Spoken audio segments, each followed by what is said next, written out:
ჩვენ არაერთხელ გითხოვთ, რომ სამწუხარო მოცემულობაა ევროკავშირის ბიუროკრატიაში, სადაც უბრალოდ პატივს აღარსებენ ევროპულ ღირებულებებს, აღარსებენ პატივის კანონის უზენაესობას, თანასწორობას, ეროვნულ ინტერესებს, სუვერენიტეტს და ასე შემდგომ. და ეს ფაქტი სწორედ ამის გამოხატულებაა, როდესაც ულტიმატუმის სახით ევროკავშირის სხვადასხვა სტრუქტურები ემუქრება საქართველოს სახელმწიფოს და საზოგადოებას, რომ თუ საქართველოში არ დაკანონდება კაცების ქორწინება, თუ არ მისცემენ გეი წყვილებს, ბავშვების, არასრულწლოვანი ბავშვების აყვანის საშუალებას, თუ არასრულწლოვნებში არ იქნება დაშვებული სქესის გადაკეთება და თუ მეორე ფრონტი არ იქნება ამას დამატებული საქართველოში, მაშინ ვიზა ლიბერალიზაციის საკითხი შეიძლება იქნას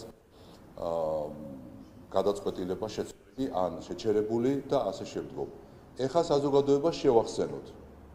რამდენიმე წლის წინ, როდესაც ჩვენ მოგწეს ვიზა ლიბერალიზაცია, რა არგუმენტები იყო და რა არსებობს კანონით, ევროკავშირის კანონმდებლობით, არგუმენტები, რის საფუძველზე ეძლევა ქვეყანას ვიზა ლიბერალიზაცია.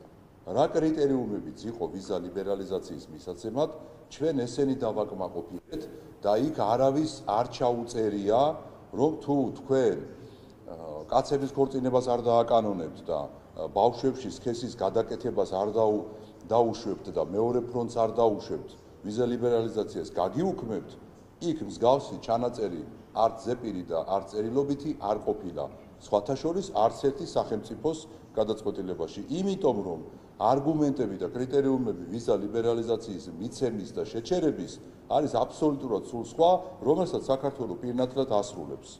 მაშ რა უნდა ბიუროკრატიას, ევროკავშირის ბიუროკრატიას? უნდა ზუსტად ეს, რომ პირდაპირ გზავნილები არის მუქარასთან დაკავშირებით. უნდათ რომ აქ საზოგადოება რაც შეიძლება დააზიანონ, რომ მერე მათი გათვლებით საზოგადოება მიადგება ხელისუფლებას და მოხდება უკანონოდ შეცვლა ხელისუფლების. ეს არ მოხდება, იმიტომ რომ ქართველი ხალხი სახელმწიფოებრივად აზროვნებს და მას ძალიან კარგად ესმის, რომ ვიზა ლიბერალიზაცია საჭირო და აუცილებელია, მაგრამ ქვეყანა თუ არ გექნება და საქართველოში ტრადიციები არ იქნება და კაცები დაქორწინდებიან ოფიციალურად და არასრულწლოვან ბავშვებს სქესს გადაუკეთებენ და აქ მეორე ფრონტი გაიხსნება, რა თქმა უნდა, ვიზა ლიბერალიზაციაც გვერდზე დარჩება და მთლიანად მთელი საქართველო. ეს ძალიან კარგად ესმის ქართველ ადამიანს.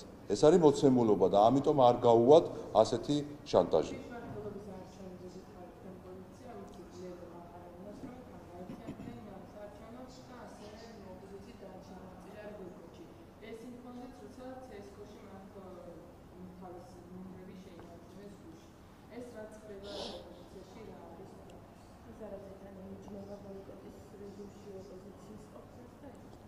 ის ფორმულა, რომ მიიღებენ მონაწილეობას არჩევნებში დამარცხდებიან, არ მიიღებენ პოლიტიკურად ნენელა გაქრებიან, არის ძალაში.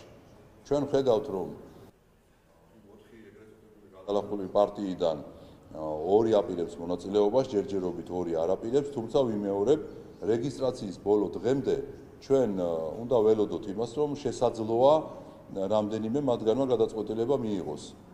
ან ვინც იღებს მონაწილეობას შეიძლება თქვას, რომ აღარ იღებს მონაწილეობას და ან პირიქით, ვინც არ იღებს თქვას, რომ მეც ვიღებ მონაწილეობას, იმიტომ რომ ერთი დღით ადრე ან 2 დღით ადრე დაურეკავენ უცხოეთიდან და ეთქვიან, ეხლა ბიჭებო და გოგოებო, გავარდით და დარეგისტრირდით CSGO-ში, თუ კი იქნება მათი გადაწყვეტილება. ამიტომ უნებრივია, რომ ისინიც კი, ვინც არ იღებს მონაწილეობას, ფიქრობს თავის მომავალზე არჩევნებში, თუ არალეგიტიმურია სახელმწიფო ინსტიტუტები, მათ შორის CSGO, სად გარბოდნენ და სად რეგისტრირდებოდნენ, რომ შეენარჩუნებინათ ნომერი. აბა გასცენ პასუხი ამაზე.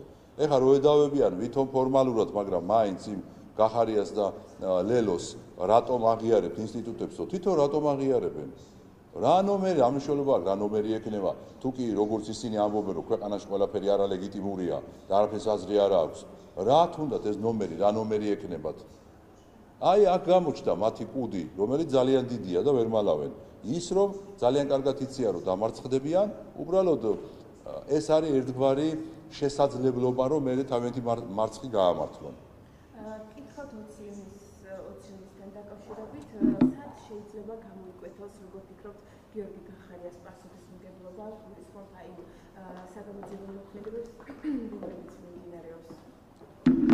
ნუ ჩემი აზრით გახარეს პასუხისმგებლობა სახალხო საჯარო დონეზე უკვე გამოკვეთილი. თვითონ გამოკვეთა რომ 2, 3 და 4 წლის წინ ამბობდა რომ ის იყო ყველაფერზე პასუხისმგებელი თავიდან ბოლომდე, რაც კი ხდებოდა 20 ივნისის პროცესების დროს და არაერთხელ თქვა ეს. და აი სულ რამდენიმე კვირის წინ კომისიაზე მისი ახსნა-განმარტების დროს უარყო ეს ყველაფერი და თქვა რომ მე არ ვიცი რა ხდებოდაო, მე და ჩემ მოადგილეებს ბრძანება არ გაგვიცია გასრულასთან დაკავშირებითო. ნუ ხელები შეაწმინდა ასე ვთქვათ პოლიციელებს ეს ერთი მისი საქციელი და მეორე ან მაშინ ტყუოდა როცა ამბობდა რომ ისიღებდა პასუხისმგებლობას და ან ეხლა ტყუის მესამე ვარიანტი არ არსებობს. ასე რომ საჯარო დონეზე მის პასუხისმგებლობა გამოკვეთილია, ეხლა დანარჩენი გამოძიების საქმეა და ძალიან კარგია რომ გაირკვევა ბოლოს და ბოლოს რა მოხდა და რა პროცესებს ჰქონდა ადგილი, მაგრამ აქ კიდე ერთი არის მნიშვნელოვანი. თქვენ თუ ხედავთ რომ აი ეს ეგრეთ წოდებული NGO სექტორი, ეგრეთ წოდებული პოლიტიკური პარტიები ნაცმოძრაობა თავის რომ უწოდებს, გაჩუმებულები და გაყუჩებულები რო არიან. ეხლა აღარ არის თვალთხარია, გახარია? ეხლა აღარ არის ის ადამიანი, ვის თვალებს თხრის 20 ივნისის დროს პასუხისმგებლობას რო თხოვდნენ? ეხლა გამოძიება მიმდინარეობს, მივიდნენ და მისცენ ჩვენებები. გახარიას საწინააღმდეგოდ, რასაც ფიქრობდნენ.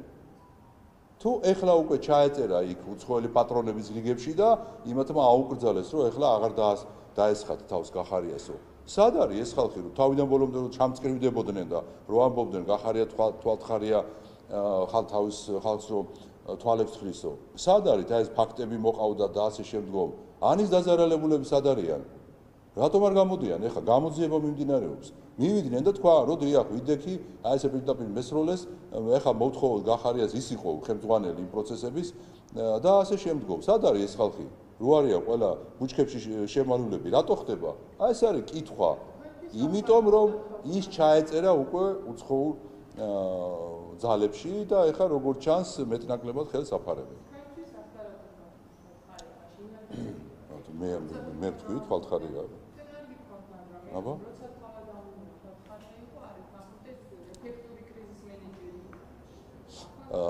ნახეთ ჩვენ არაერთხელ გვითხოვს ეს. ის რომ გახარია თავის დროზე რა თქმა უნდა ქართულ ოცნებაში დაიბადა როგორც პოლიტიკოსი და გაიზარდა და მე უბრალოდ თქვა მე ვარ და ჩემი ნაბადიო, რა თქმა უნდა ჩვენ უმრავლესობის წევრებს ნელა გქონდა ეს ინფორმაციები თავიდან ბოლომდე ბუნებრივად ვერ გექნებოდა. განსაკუთრებით მისი გადადგომის შემდგომ, როცა დიდი კითხვის ნიშნები გაჩნდა, რამდენიმე კვირის შემდგომ გავიგეთ ჩვენ გარკვეული ინფორმაციები, ნუ ბუნებრივია ეს, იმიტომ რომ ეს იყო შინაგანსაკუთრების მინისტრი, მერე პრემიერ-მინისტრი და ასე შემდგომ. მისი კავშირების შესახებ ეხლა ჩვენ ბუნებრივია ვერ გვეცოდინებოდა, მაგრამ თვითონ ეს გადადგომის ფაქტი ძალიან ცუდი დრო შერჩეული ამისთვის. იმის შემდგომ ახსნა განმარტებები, იგივე 20 ივნისთან დაკავშირებით. ჩვენ მაშინაც გქონდა კითხვები, რა თქმა უნდა, გუნდში ვსვავდით ამ კითხვებს, რომ რატო იყო მაგალითად პოლიცია ჭიშკრის იქით და არა უკან. რა თქმა უნდა, ამაზე იყო კითხვები. მაგრამ ეს მომენტი, რომ ეხა გახარიამ გამოავლინა შემდგომ რაც გადადგა, ნუ ამის შემდგომ უნებრივია ინფორმაციები უფრო და უფრო მოგდის და ვხედავთ უკვე ის პერიოდი, რატო იყო იმ პროცესებში გახარია ასეთი გადაწყვეტილებების მიმღები.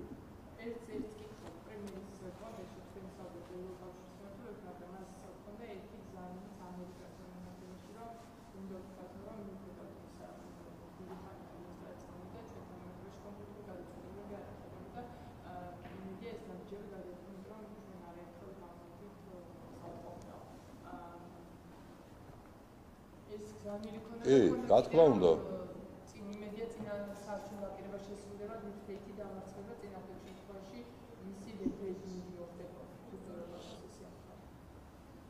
კი ბატონო, პრემიერის ეს განცხადება ზუსტად იმას ნიშნავს, რასაც ჩვენც არაერთხელ ვამბობდით, რომ ჩვენ გვაქვს იმედი, გქონდა იმედი და ჯერჯერობით გვაქვს იმედი, რომ ახალი ადმინისტრაცია ამერიკაში შეძლებს, მოახერხებს და მიუხედავად deep state-ის ზეწოლისა, იმ პოლიტიკას გაატარებს, რა პოლიტიკითაც მოვიდა ხელისუფლებაში ამერიკაში.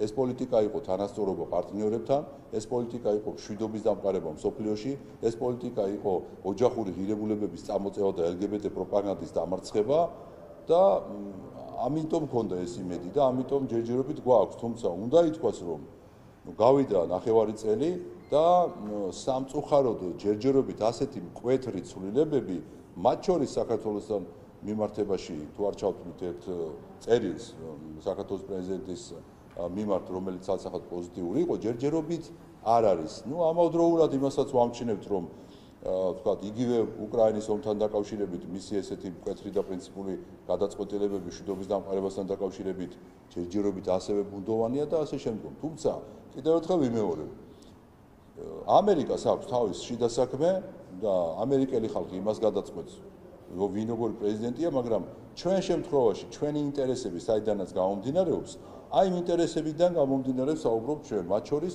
დღევანდელ ადმინისტრაციაზე, რომელთანაც კიდევ ერთხელ ვიმეორებს, რომ მაინც რა თქმა უნდა იმედი გვაქვს, რომ სტრატეგიული პარტნიორობა პრაქტიკულად და არა თეორიულ დონეზე განახლდება.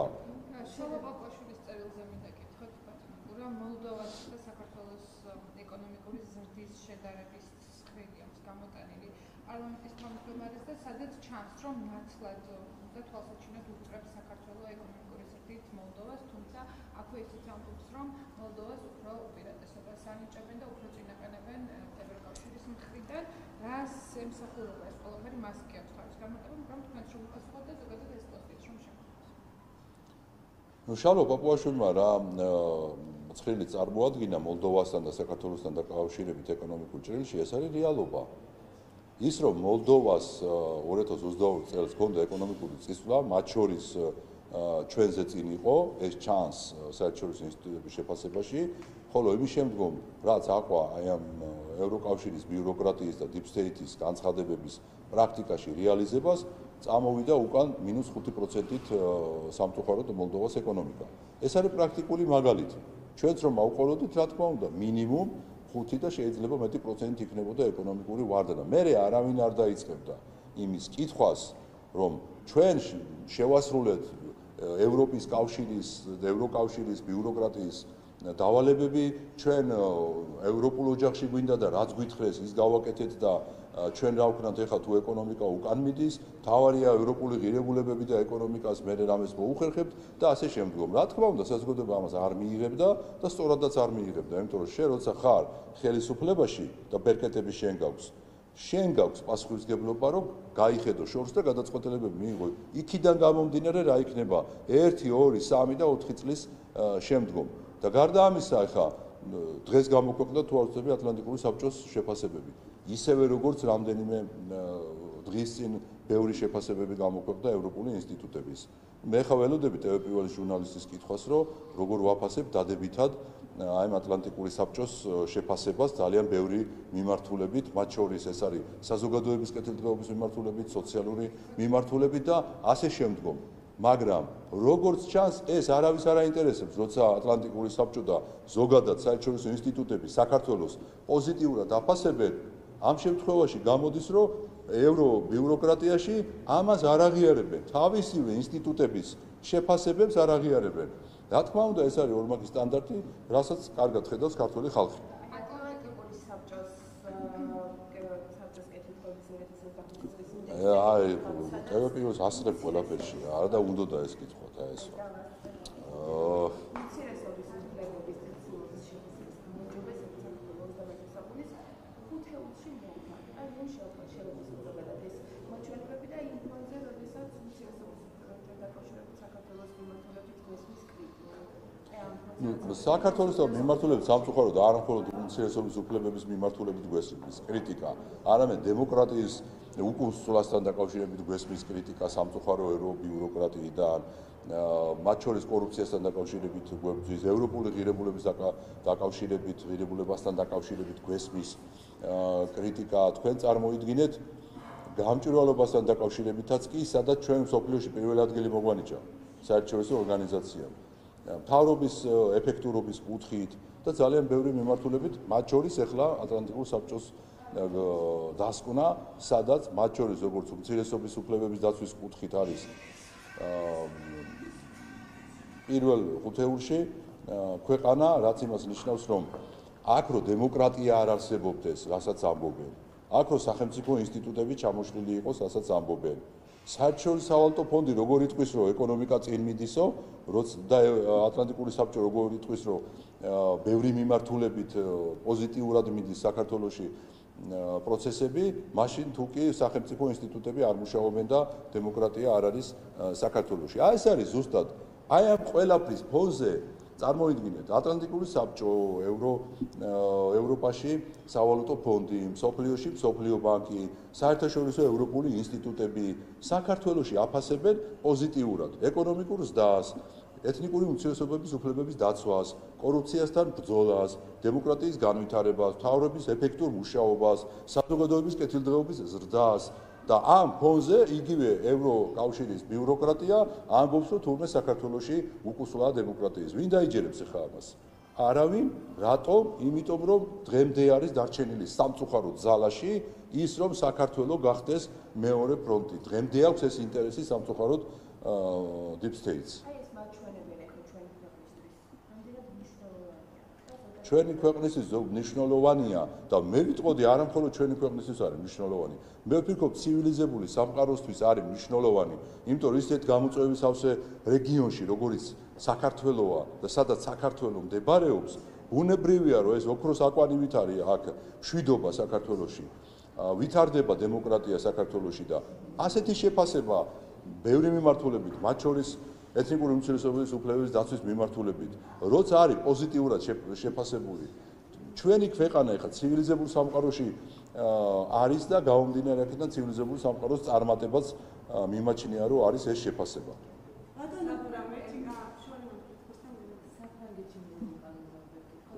როგორ არ უნდა რომ ატლანტიკურ საბჭოზე დამისვას კითხვა.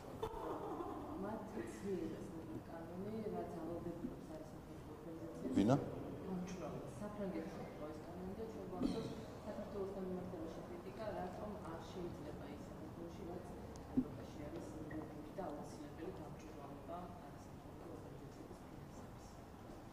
სამწუხაროდ, იმიტომ რომ საფრანგეთის დღევანდელი ხელისუფლებაც და არა მხოლოდ ის ევროკავშირის ბიუროკრატიაში საქართველოს მიიჩნევს მეორე ხარისხოვან ქვეყნად. ისინი სამწუხაროდ არ უყურებენ საქართველოს როგორც ჩვეულებრივ პარტნიორს. როცა აქ გამჭვირვალობის კანონს ვიღებდით და არანაირი არგუმენტი არ იყო ამის საწინააღმდეგო, ამბობდნენ რომ ამის ანტიდემოკრატიული პროცესებია საქართველოში. ეხლა თვითონ მიიღო საფრანგეთმა. მანამდე თვითონ ევროპარლამენტში იყო ეს დაინიცირებული. სულ მანამდე ამერიკას ჰქონდა უკვე თითქმის 80 წელია თუ მეტია.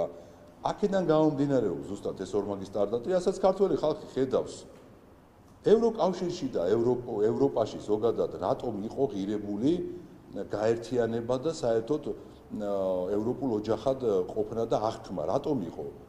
იყო იმიტომ რომ ევროპამ თქვა რომ მშვიდობა არის მთავარი, ქრისტიანულ კულტურაზე დაფუძნებული ღირებულებები არის მთავარი, პარტნიორობა და კანონის უზენაესობა არის მთავარი.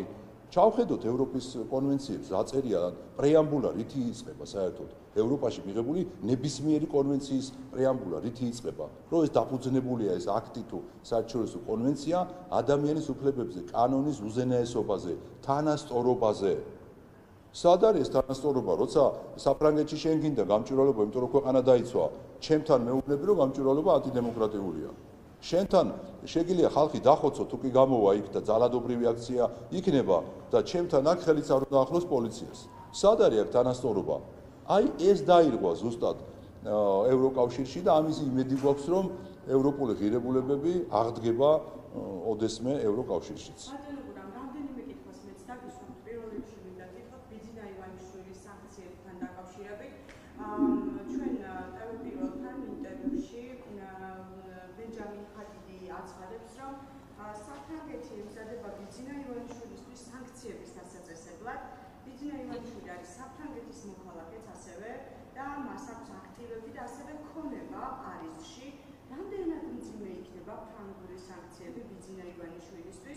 ვინაიდან შესაძლებელია ამ ყველაფერს გულდეს საკისებური ეფექტი და სხვა ქვეყნებმაც დააწესონ სანქციები ივანიშვილისთვის. განსაკუთრებით საფრანგეთზე რო ვისაუბროთ, იმიტომ რომ საფრანგეთის მოქალაქეობა აქვს ივანიშვილს და ქონებები აქვს და ინვესტიციები საფრანგეთში. ნუ პირველი ჟურნალისტი ამბობს, რომ მე არ მაინტერესებს ატლანტიკურმა საბჭომ რა პოზიტიური დასკვნები დაწერა საქართველოსეო, ეს არ არის ჩვენი ინტერესის სფერო. თავარია ახლა მობილიზება გავაკეთოთ ბიძინეევანიშვილის წინააღმდეგ სანქციებს ვინ დააწესებსო. ნუ ერთის მხრივ ეს შეიძლება პოზიტიურად ჩაგითვალოთ ბჭყალებში, რა თქმა უნდა, რომ ასე ზრუნავთ ბიძინეევანიშვილის სანქციებთან დაკავშირებით. თვითონ არ ღელავს ეს ადამიანი, არ ღელავს არა იმიტომ, რომ არ არის სასახელებელი საკითხი, არამედ იმიტომ, რომ საპირწონედ უდებენ ქვეყნის არეულობას და მეორე ფრონტს.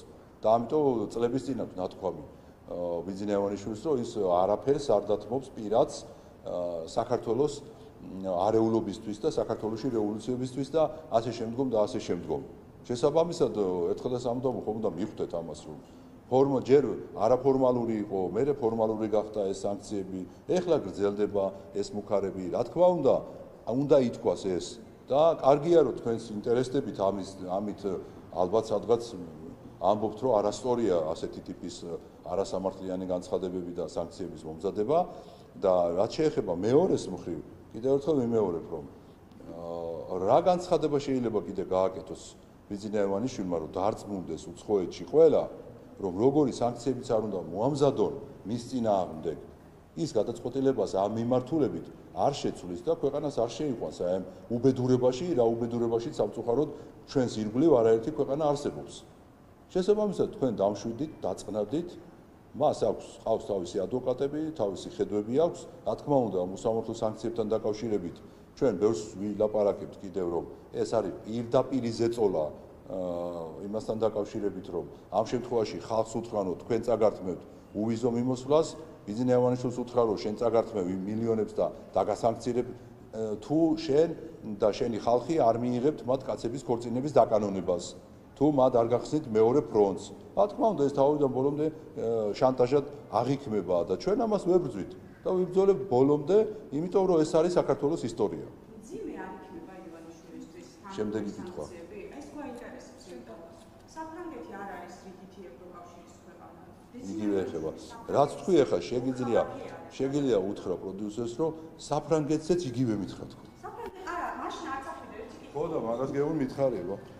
მე მაინტერესებს ბატონო, რამაც ამ სანქციებზე მეც არ გვეუბნებით, მე მაინტერესებს გუშინ ირაკლი კობახიძემ გააკეთა განცხადება, რომ ქართული ოცნება აპირებს მიმართოს საკონსტიტუციო სასამართლოს 4 ოპოზიციური პარტიის აკრძალვასთან დაკავშირებით, ლელო გახარიები ამხნებიდან რაც მოძრაობა იგულისხმება. ირაკლი კობახიძემ თქვა, ჩვენც ვიცით, რომ საკონსტიტუციო სასამართლოსთვის ამ მიმართულებით მიმართვა შესაძლებელია იყოს. მე მაინტერესებს და ასევე ოპოზიციის დიდი ნაწილი არ იღებს მონაწილეობას თვითმმართველობის არჩევნებში.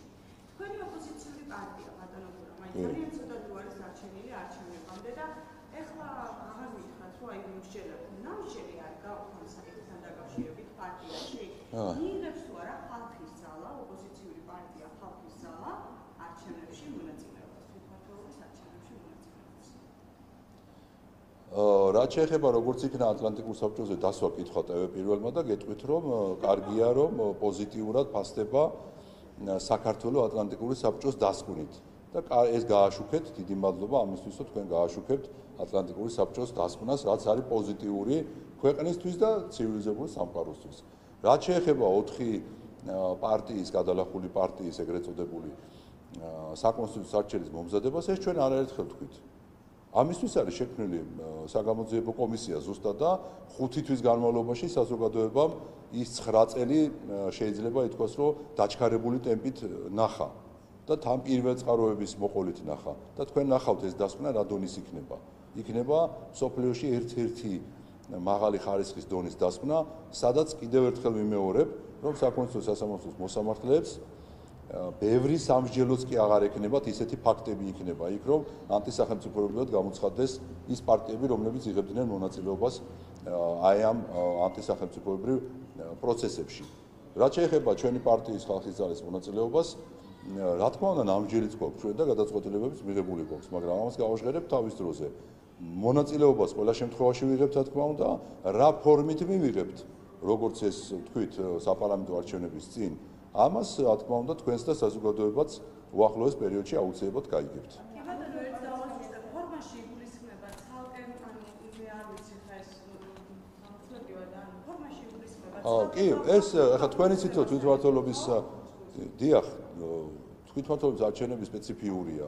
იქ მაჟორიტარები ბევრი მონაწილეობს, სიები არის, საკრებულოს სიები არის, ასევე მერის კანდიდატები არის და ასე შემდგომ და თქვენ იცით რომ ჩვენ ყველა საკრებულოში გვყავს ჩვენი წარმომადგენლობა ხალხის ძალის, რა თქმა უნდა ვაპირებთ რომ ისევ სხვადასხვა ფორმით ეგ ზოგი მაჟორიტარი იქნება, ზოგი შეიძლება სიაში იყოს და ასე შემდგომ ბუნებრივია მონაწილეობა მივიღოთ, მაგრამ საბოლოო სახე როგორი ექნება ამას, რა თქმა უნდა კიდევ ერთხელ ამდენიმე დღეში გაიგებს საზოგადოება ამ. მადლობა. ცხელიასთან დაკავშირებით ვკითხოთ 4 წელი დაიწყო თვე მიესაჯულოს და ედავებიან სამართალთან დაცვის ფაი ამბობს რომ საქმეს არ ყავს დაზარალებული და არ უნდა მოწოდებას ის რომ მოლოტოვის კოქტეილის სროლა თურმე ყოფილა გამოხატვის თავისუფლება ვერ შეასაღა ევროკავშირმა ქართულ საზოგადოებას. იმიტომ რომ რამდენჯერმე გერმანიაში, საფრანგეთში, ამერიკაში, ბრიტანეთში მოლოტოვის კოქტეილი კი არა, უბრალოდ ფიზიკური წინააღმდეგობა რო გაუწიეს პოლიციას, თქვენ კარგად გახსოვთ ერთ-ერთი შტატის შეერთებულ შტატებში შერიფის გამოსვლა, რომელმაც პირდაპირ მოუწოდა ამერიკელებს, რომ ვინც ძალადობაში მიიღებთ მონაწილეობას, თქვენს ოჯახებს გაუგზავნით დეპეშას იმასთან დაკავშირებით, რომ თქვენი გვამი წაიღოსო. გაიხსენეთ ეს განცხადება ერთ-ერთი შერიფის. ვინც გაბედავთ და ხელს აიმაღლებთ, მოლოტოვის კოქტეილის ესვრით კი არა. ხელს აიმაღლებთ ამერიკელი პოლიციელის წინააღმდეგ, თქვენს ოჯახს შევატყობინებთო, რომ მოვიდეს და თქვენი გვამი წაიღოსო. საუბარია იმასთან დაკავშირებით კიდევ ერთხელ ვიმეორებ, რომ შეერთებულ შტატებში, სადაც რამდენიმე კვირის წინ იყო ესეთი პროცესები დაწყებული, ძალიან მკაცრად მიუდგა ხელისუფლება, თავად პრეზიდენტი გამოვიდა და დაახლოებით იგივე ტონალობით მიმართა ძალადობრივი აქციის მონაწილეებს. და საქართველოში უკაცრავად როგორ არის ეს? მოლოტოვის კოქტეილის სროლა ეს რომანტიზებაა, რასაც აფინანსებს სამწუხაროდ ევროკავშირის ფონდი, გუშინ შალო პაპუაშვილმა უბრალოდ ეხა სინქრონია და არ წამოვიღე ეს სურათი, მე ვისროლე სურათი. ანუ თურმე მოლოტოვის კოქტეილის სროლა ყოფილა გამოხატვის თავისუფლების ერთ-ერთი ფორმა. ერთი მაინტერესებს ეხა რომელიმე ოფისთან რომ მივიდეს მაგალითად ნაცმოძრაობის, ახალი ნაცმოძრაობის და ნებისმიერი სხვა ნაცმოძრაობის ფილიალის ოფისთან, რომელიმე მისი არ მხარდამჭერი და მოწინააღმდეგე და მოლოტოვის კოქტეილი ესროლოს. არ გავარდებიან და არ იტყვიან პროკურატურაში და პოლიციაში რომ თავდასხმა მოხდაო. თუ როგორ არის ეხა მათზე თავდასხმაა და პოლიციელზე რომ თავდასხმა ხდება თან საჯაროდ ვიდეოში ჩანს ეს ყველაფერი პასუხისმგებლობა არ უნდა დადგეს შესაბამისად არავის აღარ ჯერა უკვე მათი ამ ზღაპრების საქართველოში არის სამართლებრივი სისტემა და ვინც დაარღვევს ამას მიიღებს შესაბამის რეაგირებას. მადლობა.